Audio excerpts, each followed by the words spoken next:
Hi, this is Networth Chick. Let's talk about the B word. No one wants to talk about this word, but it is a budget. Many have said you cannot get rich off of a budget, and that is true.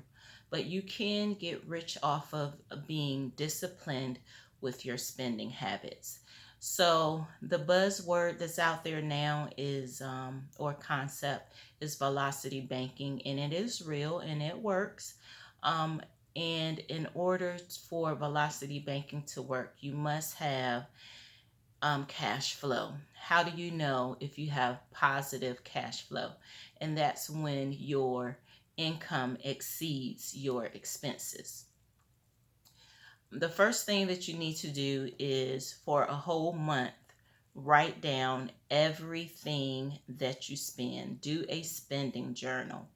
And what this will show you is how much you spend on utilities, how much you spend on entertainment, Netflix, cable, how much you spend on your cell phone, how much you spend on food, which was a big eye opener for me when I did this, and how much you spend on everything.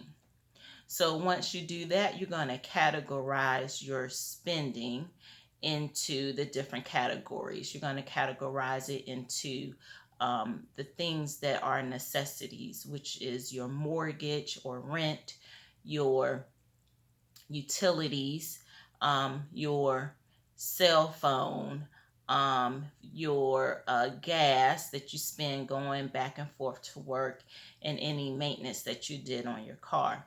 The things that are variable or not variable, because some of those other things that I just stated that are on the necessity list can be variable, such as utilities and maintenance and gas. You're going to list things such as food, entertainment that are not necessity items.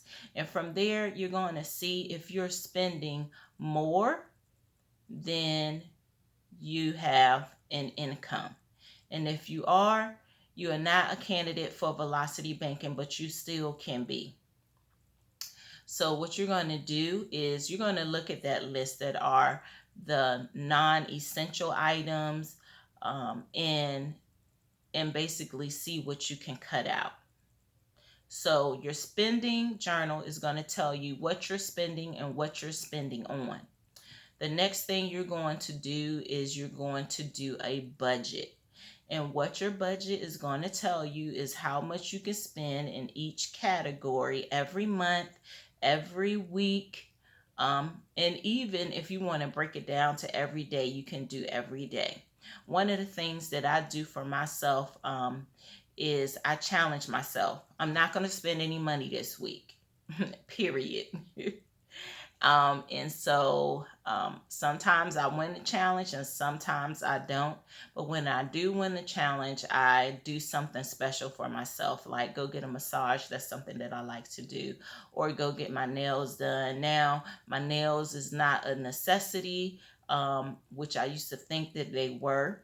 Getting my feet done, I can do my feet at home. Because right now, I'm on a journey to build net worth. And I want all of you guys to take this journey with me. If you need more information on how to do a spending journal or on how to do a budget, please let me know. I'm the Net Worth Chick, and I'm here to help you increase your net worth as I increase mine.